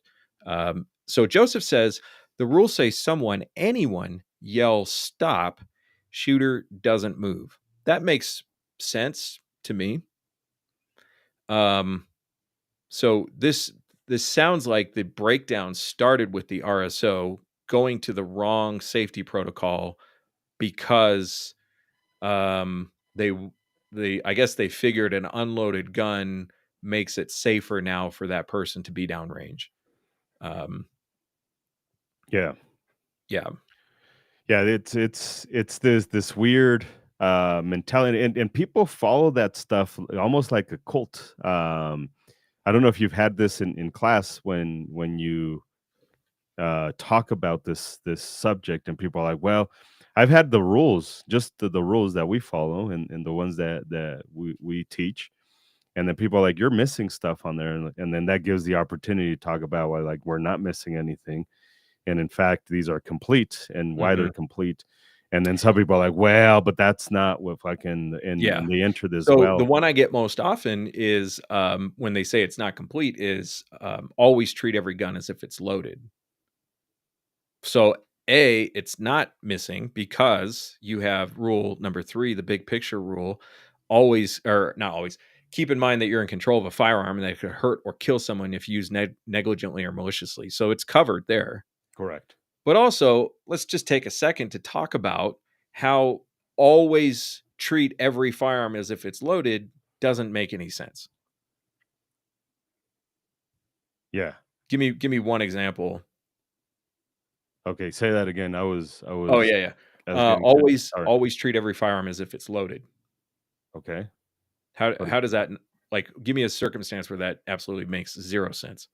Glocks cleaning guns. Cleaning your gun and you have a Glock. And so for those of you who don't know, in order to take the gun apart on the Glock, you need to make sure the trigger is not engaged.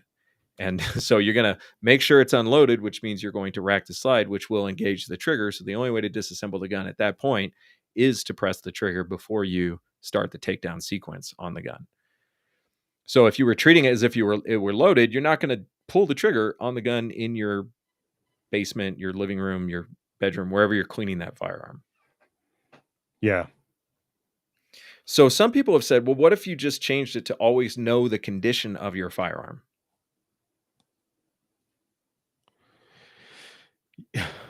Yeah. I mean, you're entering into this realm of the absolutes, right? Like always know the condition of your Well, firearm. you can't always know the condition of Yeah. the firearm. It's a mechanical device. It's prone to failure at some point in its life. There could be a circumstance where you have to take control of a firearm, and there's no way that you're going to know the condition of that firearm when you take control of it. Now, you Correct. might have an opportunity to discover the condition of the firearm, but that might not be the best thing to do in that moment. Correct. Yeah, I think that's the issue is in large is this idea of always and never and the Mhm. absoluteness of these laws. I'm sorry, not the laws, but the rules is this idea that I can always do something when we know damn well you can't always do something. Yeah. Like we must avoid absolutes as much as we possibly can. Mhm. Um, and these rules don't allow. In fact, they've morphed, right? That they don't say always point in a safe direction anymore. They've changed that to say if you're not willing to kill it or destroy it, your muzzle should not be pointing in that direction.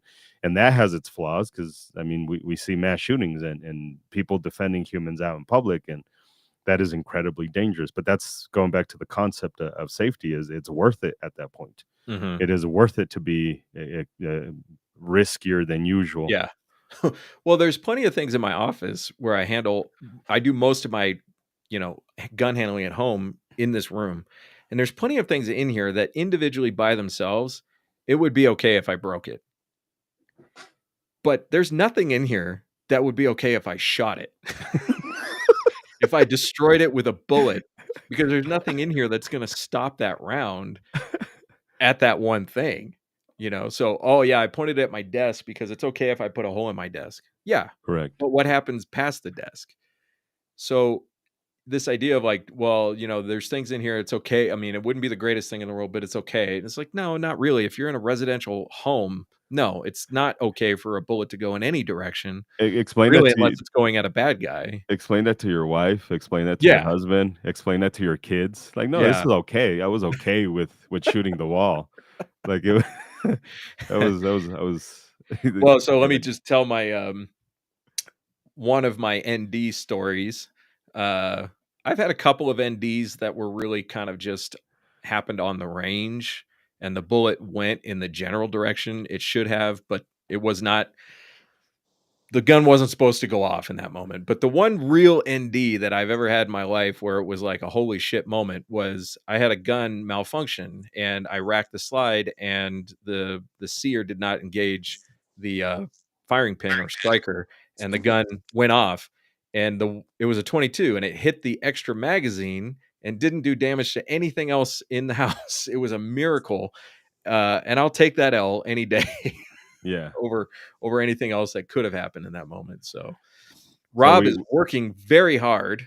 Uh, I am working hard to keep up with your intense conversations and keep the camera oriented correctly. I don't know. The hammock's moving. I think it's throwing off the throwing gyroscope. off the vibe. So you do not take credit for this different approach to firearm safety. If I'm not mistaken, Rob, you credit this to another instructor that you met early on in your instructing career. Is that correct? No, no. You're thinking of the idea of contextually based training and the up command, and a lot of the idea of accepting that everybody responds as an individual before a Mhm. member of a team, and extension of that being reacts as a like human animal, right, before a Okay. trained person. But no, actually, I think I have to take credit for for coming up with rules that made sense to me. And this was a reaction. The exact rules that we still use today that you've been talking about really were written down formally in 2003. And it was I had to come up with the official rules that we were going to use at the Valhalla Training Center. And there had just been an incident down at Gunsight where a very respected instructor, guy who was a mentor of mine, who's passed since, had two of his students dry fire speed drawing against one another, and Oh my God. one guy had a loaded gun, killed his buddy. And the response from the whole community in the aftermath of that was, well, they should have followed the rules. And my thing was, well, maybe the rules, quote unquote, aren't good enough, team, because we keep saying, because I had been watching it at that point for, 10, 15 years, every time something bad happens, people say, well, they didn't follow the rules. Like, I'm sure there's some asshole saying, well, that guy pointed the gun at himself, so he didn't follow the rule. He didn't treat it as if it was loaded, so he didn't follow the rules. Right, because he was a newbie, panicking, being given an instruction that was completely counterintuitive, because he knew if he pulled the gun and pointed in the direction he normally would pull the gun out to unload and show clear, there was potentially a person down there. Mm-hmm. So it didn't fit, right? And that's why these always, never, limited instruction, limited thought process.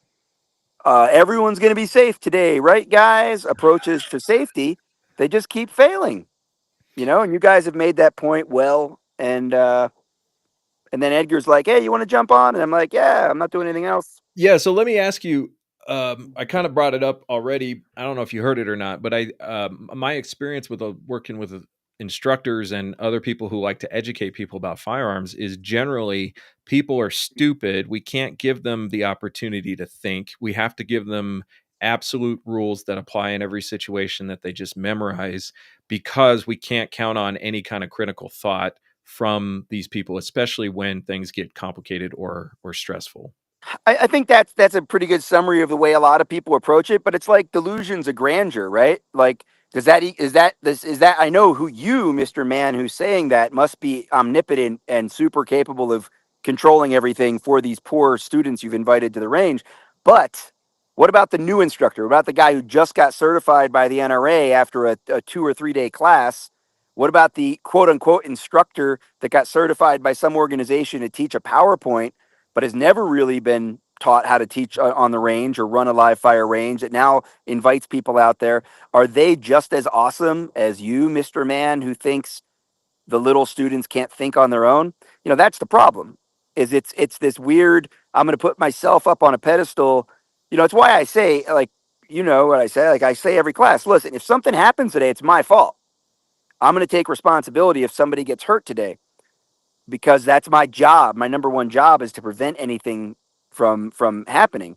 And if literally somebody takes a gun out of their holster, shoots the dude next to them in the head, and then shoots themselves in the face, I'm going to take some accountability for not having seen that coming, not having picked up on some signs. Maybe there weren't any, I don't know, but that's the way I approach every day on the range.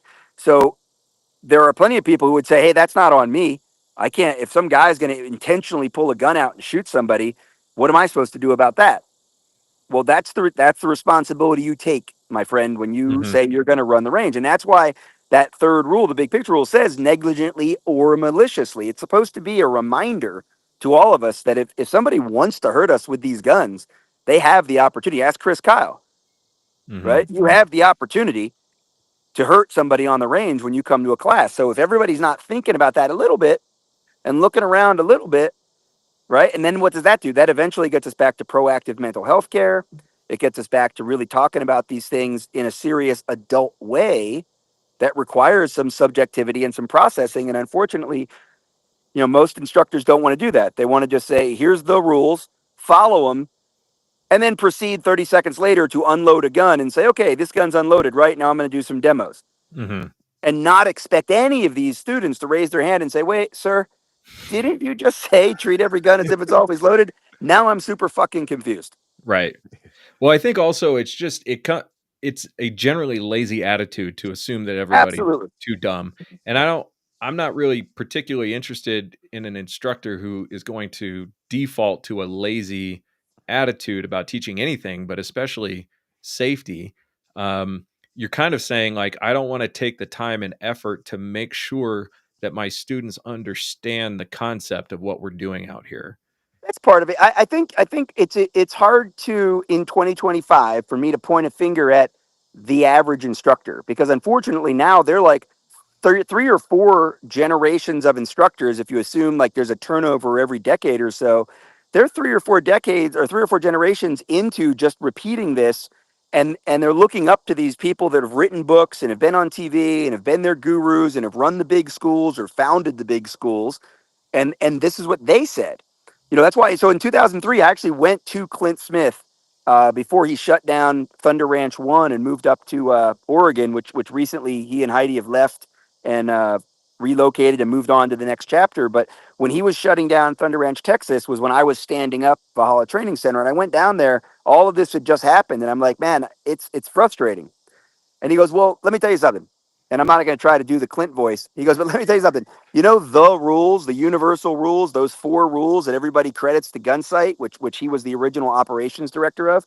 He goes, let me tell you something. I painted the sign with the original rules.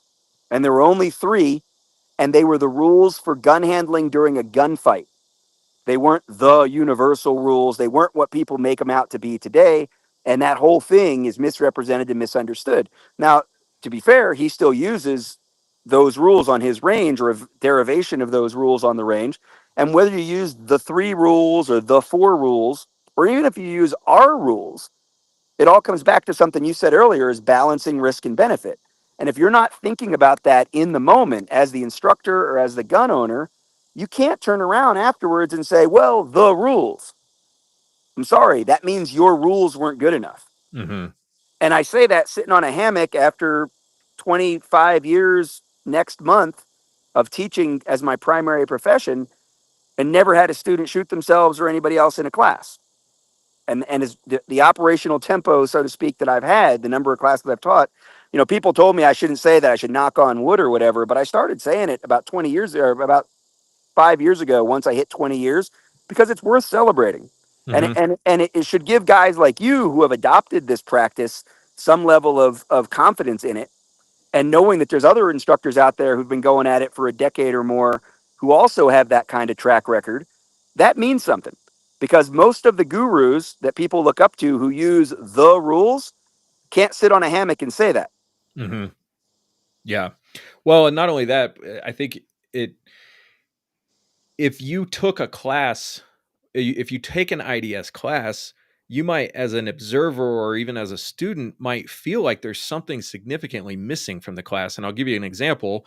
I'm sure you've run into this in your classes. You're very specific about what you told them to do and not telling them things that you don't want them to do. And I'm telling you I want you to do this.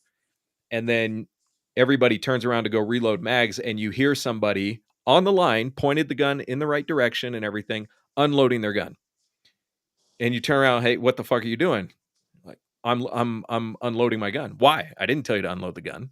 And then they're like, well, isn't it unsafe? So there's a perception that there's a hole in the program because this thing wasn't addressed at the beginning of the class, even though it Yeah, was because we addressed. didn't tell them that it's a cold range. Right. I think the concept of a cold range sets people up for failure. Yeah. Mhm. Right? It's like the whole idea. Like you can't, and the problem is it's the lack of critical thinking or the hypocrisy of the person who at one time says treat every gun as if it's loaded all the time, every time, no matter what, and then also accepts the concept of a cold range. Right? Mhm. It's like that infamous that there was that ND heard around the entire instructor community by one of the gurus, again, guy who's brought a lot to our community, been teaching since the 90s as well. And he fires around up into the sky trying to show people how to press a trigger properly on a double action revolver with 20 something supposed instructors. I think 6 or 7 of his instructor staff there, and then a bunch of instructor candidates watching him with a revolver, which you usually can tell if it's loaded, supposedly watching his trigger press, watching that cylinder turn, watching the hammer come back, and the round goes off into the sky. And then afterwards, instead of saying, yeah, that was totally fucked up, saying, oh, well, we had the fourth or fifth level of safety in play because we were in a remote area. Fuck off. Like, come on, man. Like, I love you. I'll buy you a beer. I have bought you a beer, but no, we can't be saying things like that. Sometimes we just have Yeah. to say, yeah, we missed it. We screwed up. That was bad. Glad no one died. Hmm. Don't follow my example. And it was all based on the idea that he thought the range was cold. And he didn't Right. know that one of his instructors had been working with somebody else on reloads, loaded her gun, and then handed it to him for a demo without then unloading it. But it was a cold range, so there was no way that could happen. Hmm. And that's the freaking problem. But and again, one of the guys who says always treat a gun as it's loaded, but also we're going to have a cold range. It's like you're not thinking, Right. and you're defaulting to a non-thinking pattern. That to me is how people get hurt. So you call cold range, and then you're like, this is a cold range. So then you walk in front of everybody instead of thinking to yourself, everybody on this line has a gun, and I need to make sure every gun's in the holster before I walk in front of everybody. Because we're not treating the range as cold. I'm looking at your behavior and saying, is this thing I'm about to do safe enough, given what we can see, what's going on right now? So Yeah, and Yeah. there's a pattern, and people get into patterns. That cold Mhm. range thing. I was at a conference a few years ago as a student. I was like a captain of a group. We were doing like a round robin. So I was like I had taught there previously a couple years, and I was there. I think I might have been teaching on another day or lecturing or something, but on this day I was a captain of a group. So I brought the group to another instructor. I knew he was a new instructor, but I did not know it was literally his first time teaching. So here he is invited to a conference and put up on a pedestal, and he's going through the motions of his class. And the girl next to me had a malfunction, and she didn't know how to clear it. It was beginners, and everybody knew this was a group of beginners in this group, right? Except for the team captains. And the guy looks over, he sees the girl with a gun in his hand. He is walking out to give his lecture. He looks over, looks right at her, goes back to his lecture, but kind of looks at it, looks double takes. And I'm like, hey, dude, she's got a malfunction. He's like, okay, can you help her with that? All right. And goes back to his lecture. And I'm like, you're downrange, man. You can't be there. And then subsequently, two students had NDs within the next half hour. And I called the range call. I said, all right, stop. This is out of control. And then of course I got in trouble, and now I'm not invited back to that conference because Isaac, I told the guy he just had to stop. Isaac and I were the group before you, and we warmed him up Oh, for that's you. right. I forgot you guys were there. Yeah, yeah. Oh, Uh, that's what you were. Oh, yeah. I remember Isaac, that. Isaac, Yeah. Isaac seen me go at it with him Yeah. before you guys had an ND. Yeah. that guy had a rough day. Well, Yeah. and He and this is did this have a is rough. the big issue that I've always had when I first became an instructor. One of the very first things that I questioned was how the gun industry approaches safety. And every instructor that I search for, and this is why I'm always grateful for how open you were and how receptive you were of us, in spite of us being crazy. Is every instructor I would ask that was ahead of me, the previous generation, quote unquote, what about the rules? Like it doesn't make sense to me. It doesn't make sense the way we approach them because I just cleaned my Glock and one of the things I did was press the trigger and that's it's just small shit like that. It seems like we're okay with just regurgitation in the sake just for the sake of tradition. Well, that's what they did before. And then this is how you have this new instructor set up for failure. It's probably not even his fault. I mean, he was the tard that did fucking retarded shit, but he was taught that way. He was led that way. He was led to believe regurgitate the information and you'll be just fine. I did not know that was his first day teaching. Literally his first day teaching. Talk about getting set up. Yeah. To have Edgar come through first, and then And then it was that, oh, that guy really looked up to you. He can't, and then you embarrassed him. Hey, man, I didn't put him on that stage. I tried to pull him off. I tried to do it politely, quietly, with little hints along the way. But then at some point, it turned into, no, everyone stop. You're not safe here. He's not taking care of you. He's not meeting his responsibility as an instructor. And then it was bad. But it's like, could that have been handled differently? Well, no, honestly. Like I gave him 3 hints he kept walking in front of students with guns in their hands. He kept challenging students to quick draw that had never presented from the holster before on a timer in some made up drill. He demoed the drill and did it really fast, but didn't hit the target.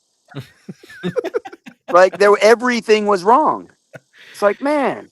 Well, so So on a yeah, note of so I guess the reason I bring up a couple of those examples, it's another big example is, and a lot of people know this one about the instructor who shot his AI like multiple times in a shoot house because he wanted to get a run in after all the students, and he ran into the shoot house and didn't realize his assistant instructor was inside the shoot house oh setting up man. targets.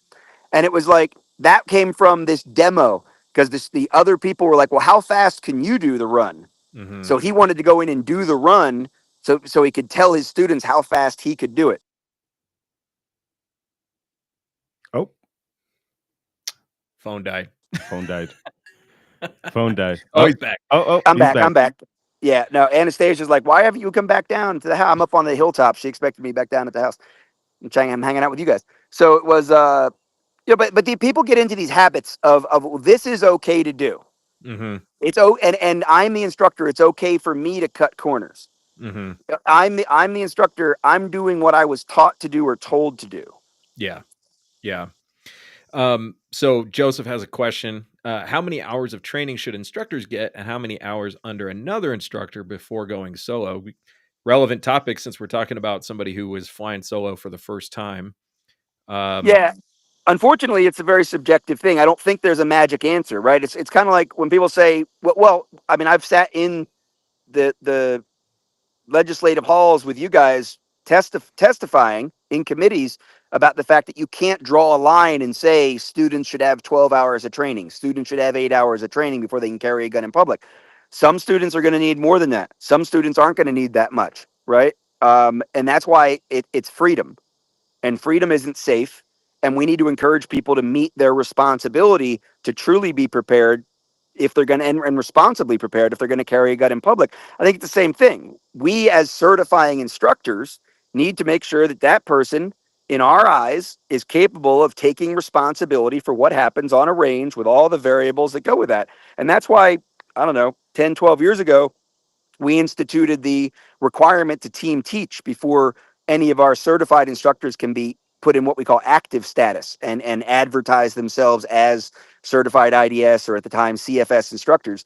We need to make sure that whether I'm signing off on them, Edgar is, Derek, whoever is signing off on these people, I take responsibility for that. If I've signed off on somebody, that means I think they can handle it, right? And I don't put a time limit on that. And we make it, as you guys know, we make it very clear when people come to our instructor course, they're not going to have a shooting test to take at the end of it that denotes they're good enough shooters to teach a class. I mean, that's what it usually is, and that's ridiculous, right? Yeah. Even if they pass the written test, they have a subjective teaching test they have to do to convince us they know how to convey the information to other people. And then even if they pass both of those tests and meet the requirements, quote unquote, for certification, they still have to team teach with a senior instructor. And there's no promise that the first time you'll get cut loose on your own. It may be 2, 3, 5. We've had instructors go at it for years before they get certified. And some of our best instructors, I think, in the program are ones that earned it, that put the time, effort, and energy in and did a lot of team teaching before they went off on their own. Yeah. I think What do you think, Edgar? Yeah, I that'd be my answer. This idea of there needs to be this level of um 5 classes before you do the stuff, and it just doesn't, it never makes sense. There's students, there's instructors who get it off fucking almost instantly, and then there's others who need a lot of work. So it's 100% very, very subjective. It can't be objective. It can't be do 20 hours or it because then that very easily leads to pay to play. As long as you pay Oh, me, sure. then Yeah. I you're think good to go. very clearly for Joseph, I think that if the program doesn't require demonstration of an ability to teach, then I think there's a problem. If it's just a skill demonstration or just a you hear the lecture and you get the certificate because you were in attendance, I think there's a problem. I have a problem with organizations that give people instructor credentials that imply that they're live fire instructors when really they're just PowerPoint instructors that are now capable of supervising a lecture or administrating a test or reading off a PowerPoint or whatever to a group. And that's been a problem. I have a problem with lowest common denominator standards. What I don't have a problem with, and let's go back to the first part of the hour you guys had, or the first part of your 2 hours here you had with your buddy on the requirements to become an instructor from the government. I don't acknowledge that such a thing is appropriate, right? Because again, freedom isn't safe. I think that we as the private sector need to be discerning in terms of who we choose, who we endorse, who we empower as instructors, but I don't think the government should be involved at all. And I think that's where the trick comes in, right? Is like, well, wait, Rob, you're saying somebody has to jump through all these hoops and reach these high levels and be trustable with human lives and the responsibility for those lives, but at the same time, you don't think the sheriff should be able to see the curriculum? Yes, and that's if that's nuanced, if that's complicated, I apologize, but yes. One more thing about Joseph's question. I think a responsible and a responsible instructor really is going to seek out good mentors. And so when it's how many hours of training, it's like, well, really, are they taking on the role of as an instructor as a student first, and working to be the best student that they can be under the mentors that they have found and find appropriate. And the IDS program has that, and I've talked to a handful of other instructors that won't let anybody teach with them until they've mentored them for a little while. And I think I might not agree with what you're teaching necessarily, but I think the instructor mentor relationship is really important in this context. It is, historically in the private sector, it used to be like an apprenticeship, right? So go back to Gunsight. Gunsight's the birthplace of the private sector training industry. They would have people go through all their class, like, 2, 3, 4 levels of classes. And if they made it through all those classes, which meant they were a good shooter, a good gun handler, good at the drills, because they would have to pass, they had like pass fail type classes back in the day.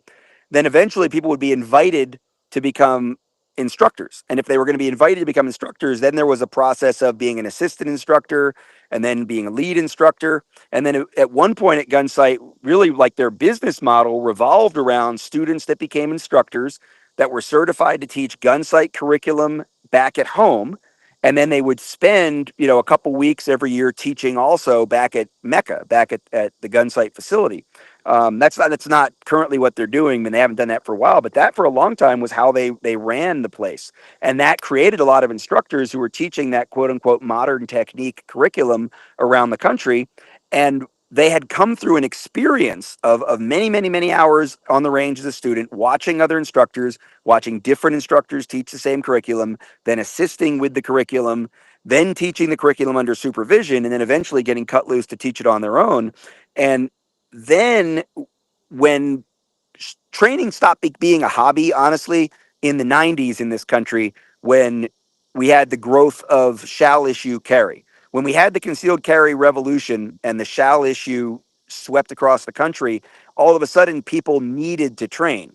And that meant we needed instructors, because before that, training really was a hobby in this country. There weren't a lot of people out there training in the way that you see people today saying, hey, I bought a gun, I want to carry it. I don't want to be a gun guy. I don't want to have the patches. I don't want to be part of your group. I don't care about your politics. I just want the training so I can defend myself or my family if I need to. Those people are real. And they're the ones that have required the growth of the training community as we know it today, that's happened over the last 20 or 30 years. Unfortunately, at the beginning of that, we had a lot of lowest common denominator instructors go through an NRA 2 or 3 day course, meet the state requirements, teach a regurgitated, very simple target shooting class, recite, the gun law, which I think is the most important part of a concealed carry permit class, is that people are familiarized with the do's and don'ts, because we know the live fire portions are trash. And certainly the NRA basic pistol program, the live fire was trash. It didn't have anything to do with defensive shooting, but the way the NRA set up the lobbying back in the day, they became the de facto instructor development course for the entire country. So we had an army of very, very, very lowest common denominator instructors, which I would celebrate politically because it made it easy for people to become instructors and easy for people to become, allowed to carry guns for defense.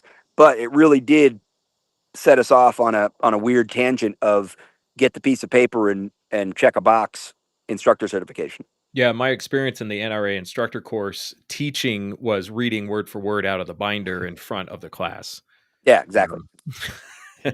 And I think part of the learning how to become an instructor is like you have to understand the material as well as you can for as far as you are in the journey, but you have to understand students too. And there's no way to learn that except to be in front of or even just watching students as somebody else teaches and you start to see, patterns of behavior that repeat across different types of students and learn how to spot them, respond to them, teach around them, all of that stuff.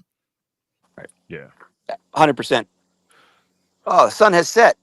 Well, you look better in the sunset than you do. All right. I'm going to cut you guys loose. I appreciate you letting me jump in on the conversation. Appreciate you guys spreading the word and doing the good work in Colorado, as always. Always a All right, pleasure, man. Rob. Have a good rest of the show. We'll All see right. you. Wow, man, we got the Rob Pincus on our podcast. How did we do that?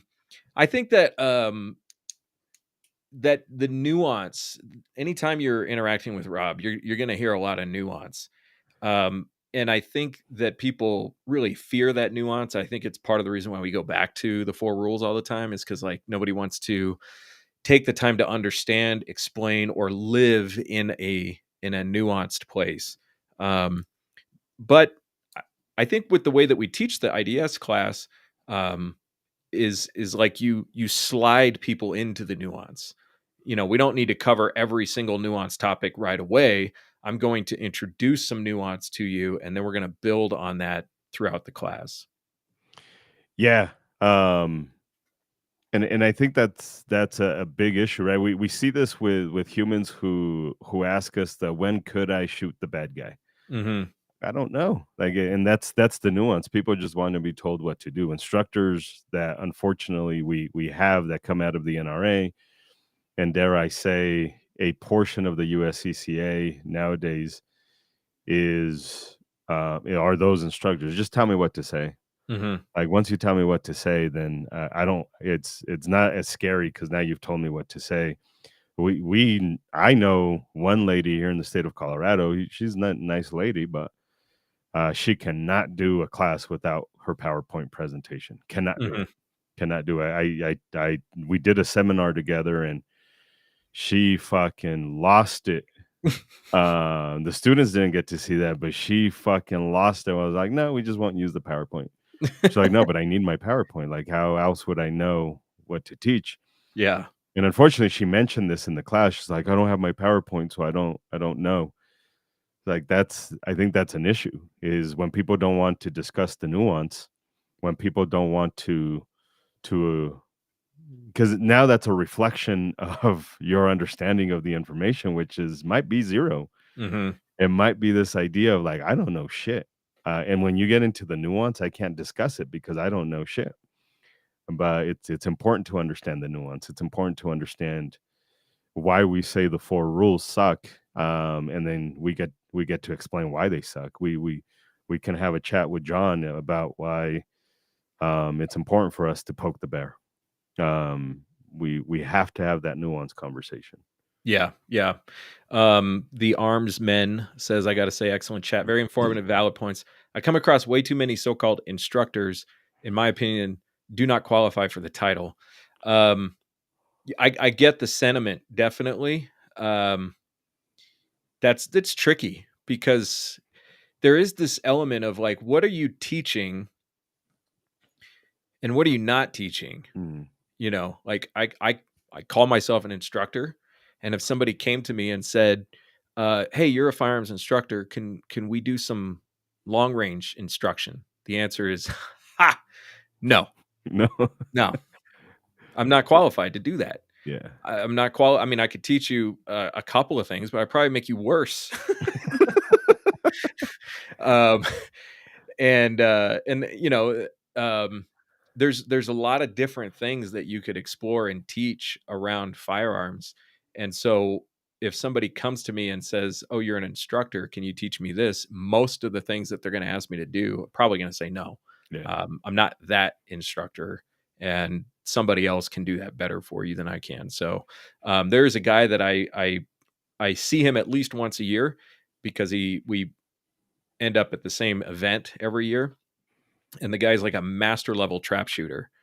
And I've got nothing to say to that guy when it comes to trap shooting. Yeah. Like I'm consider me a kindergartner here. Like, I know it's a shotgun and I know what we're shooting, and that's all I really know.